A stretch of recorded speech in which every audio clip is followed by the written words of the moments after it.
جی دوستو، آپ دیکھ رہے ہیں کلائڈوسکوپ۔ اس وقت بھارت میں ایک کانفرنس ہو رہی ہے۔ ایک پروسیس شروع ہوا تھا 2018 میں، اور یہ فرانس کا انیشیٹو تھا، نو منی فار ٹیرر۔ تو یہ اس کی پہلی کانفرنس پیرس میں ہوئی تھی۔ اس کے بعد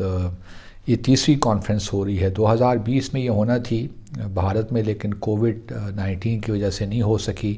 اب یہ اس کی تیسری کانفرنس بھارت میں ہو رہی ہے۔ 70 سے زیادہ ممالک اس میں شرکت کر رہے ہیں، اور بہت سی ملٹی لیٹرل آرگنائزیشنز بھی ہیں، جس میں FATF بھی ہے، وہ بھی اس میں شرکت کر رہا ہے۔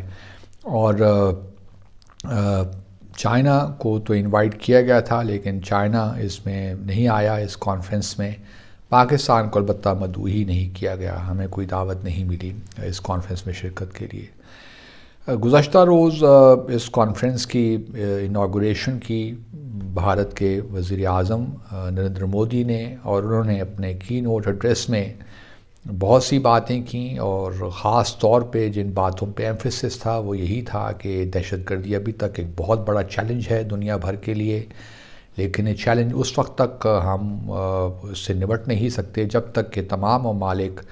ایک پیش پہ نہ ہوں کہ ہم نے ہر صورت جو ہے دہشت گردی کے خلاف مقابلہ کرنا ہے۔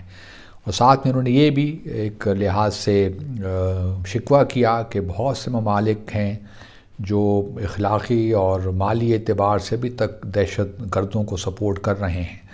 اور خاص طور پہ ملٹی لیٹرل فورمز میں بھی جو ہے اگر آپ کسی دہشت گرد کو ڈیزگنیٹ بھی کرنا چاہیں تو اس میں بھی پرابلمز کریٹ کرتے ہیں۔ گو کہ انہوں نے چائنا اور پاکستان کا نام تو نہیں لیا، لیکن یہ بات بڑی واضح تھی کہ ان کا اشارہ کن ممالک کی طرف تھا، کیونکہ اس وقت بھی جو 1267 کمیٹی ہے UN سیکیورٹی کونسل کی، اس میں بھارت نے کوئی پانچ نام شاید پاکستانی نیشنلز کے پروپوز کیے ہوئے ہیں کہ ان کو دہشت گرد قرار دے دیا جائے، اس لسٹ میں شامل کر دیا جائے۔ چائنا نے اس پہ فی الحال ٹیکنیکل ہولڈ لگایا ہوا ہے، یہ ہم پہلے بھی ڈسکس کر چکے ہیں۔ تو ان کا اشارہ جو ہے بھارت کے وزیر اعظم کا، وہ پاکستان اور چائنا کی ہی جانب تھا۔ اور پھر بھارت کے جو ہوم منسٹر ہیں امیت شاہ، انہوں نے بھی تقریر کی، انہوں نے بھی مور اور لیس یہی باتیں کی کہ دہشت گردی جو ہے ابھی تک ایک بہت بڑا مسئلہ ہے، کیونکہ کچھ ریاستیں جو ہیں ابھی تک ان کو سپورٹ کر رہی ہیں۔ افغانستان کا بھی ذکر آیا، کچھ خدشات کا اظہار کیا کہ گو کہ یہ طالبان کو مینشن تو نہیں کیا، لیکن یہ کہا کہ ISS وغیرہ جو ہیں اور جیسے جو ہے القاعدہ، ان کو دوبارہ سیف ہیونز ملنے کا بھی بڑے خطرات موجود ہیں۔ تو اس وجہ سے پوری دنیا کو یکجا ہو کر اس جو یہ چیلنج ہے اور جو مینس ہے ٹیررزم کا، اس سے کلیکٹیولی ہم نے کام کرنا ہے۔ باتیں تو سب ٹھیک ہیں، کون ان سے انکار کر سکتا ہے کہ دہشت گردی ایک بہت بڑا چیلنج ہے دنیا بھر کے لیے، اور ہم تمام ممالک جو ہیں وہ دہشت گردی کی زد میں ہیں، اور خاص طور پہ پاکستان، ہم جانتے ہیں کہ ہم نے کس طرح دہشت گردی کے ہاتھوں سفر کیا پاکستان میں۔ لیکن بھارت کے نیریٹو جہاں وہ بات کرتے ہیں دہشت گردی کی، ایک زمانہ تھا کہ دہشت گردی کہا کرتے تھے کہ all its forms and manifestations۔ معاملہ یہ ہے کہ وائلنس تو چلیے ہو رہا ہے، لیکن بھارت نے بڑی زبردست طریقے سے جو کشمیر کی اسٹرگل تھی حق خود ارادیت کی، اس کو بھی دنیا کے سامنے ٹیررزم کے طور پہ پیش کر دیا، اور دنیا نے مور اور لیس بھارت کی بات مانی بھی، کیونکہ US نے بھی حزب المجاہدین جو کہ لوکل ایک انڈیجنس آرگنائزیشن تھی کشمیر کی، ان کو بھی US نے کم از کم اس کو پروسکرائب کر دیا، اس پہ پابندی لگا دی۔ تو بھارت کو اس حوالے سے تو کامیابی ملی ہے، لیکن کیا کیا جائے کہ بات ہی ہضم نہیں ہوتی، ان دا سینس کہ بھارت دہشت گردی باتیں تو کرتا ہے، لیکن جو ریاستی دہشت گردی ہے وہ بھی تو ہو رہی ہے۔ اگر آپ دیکھیے تو مقبوضہ جموں و کشمیر میں کیا ہو رہا ہے، ریاستی دہشت گردی ہی تو ہے کہ آپ جو ہے اس وقت تقریباً پچھلے کئی دہائیوں سے تقریباً 1 لاکھ کے قریب کشمیری شہید ہو چکے ہیں، اور ابھی تک جو معاملات ہیں وہ کسی طور بھی ان کو یہ نہیں کہا جا سکتا کہ جی 5 اگست 2019 کے بعد حالات بڑے زبردست ہو گئے ہیں اور جو ہے معاملات اب سدھر گئے ہیں اور جموں اور کشمیر میں مقبوضہ جموں اور کشمیر بڑا استحکام آ گیا ہے۔ ایسی تو قطعاً کوئی بات ہمیں نظر نہیں آتی۔ اگر ایسی بات ہوتی تو پھر جو کالے قوانین وہاں پہ نافذ ہیں وہی اٹھا دیے جاتے، جو وہاں پہ سیکیورٹی فورسز ڈپلائیڈ ہیں ان کو ہٹا دیا جاتا۔ 8 سے 9 لاکھ جو سیکیورٹی فورسز ہیں وہ اس وقت تعینات ہیں مقبوضہ جموں اور کشمیر میں۔ تو جو ریاستی دہشت گردی ہے وہ بھی تو ایک بہت بڑا ایشو ہے، اور وہی اس کو بھی تو ہم نے کس طریقے سے ایڈریس کرنا ہے، اور ریاستوں کو کس طرح ہم نے کھلی چھٹی دے دینی ہے کہ اپنے جو ہے جن لوگوں پہ انہوں نے قبضہ کر رکھا ہے، اپنے لوگ بھی فار دیٹ میٹر ہیں، اس پہ وہ دہشت گردی کرتے رہیں،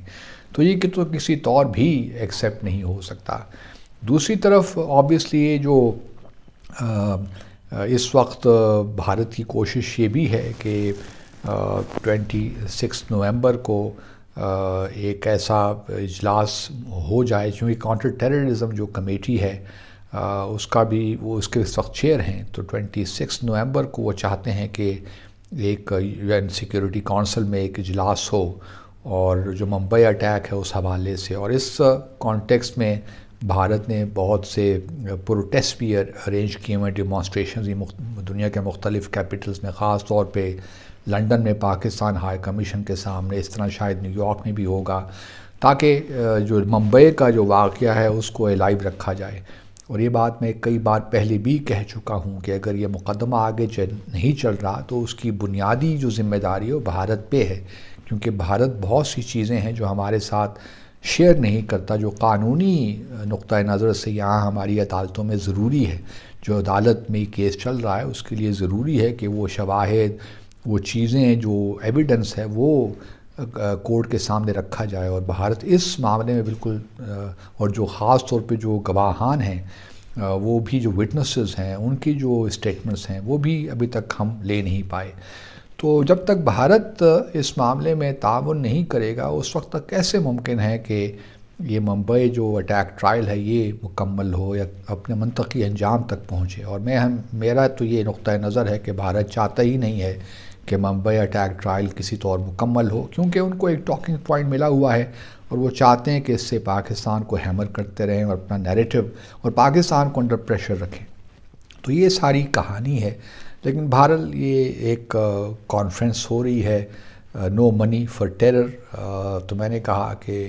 جو چیدہ چیزیں ہیں وہ آپ کے ساتھ شیئر کر دوں، کیونکہ بھارت اس سارے معاملے کو پاکستان اور چین کے خلاف بھی کسی حد تک استعمال کر رہا ہے، اس سارے دہشت گردی کے معاملے کو، بٹ بڑی کنوینئنٹلی وہ جو اسٹیٹ ٹیررزم ہے اس کو اگنور کر کے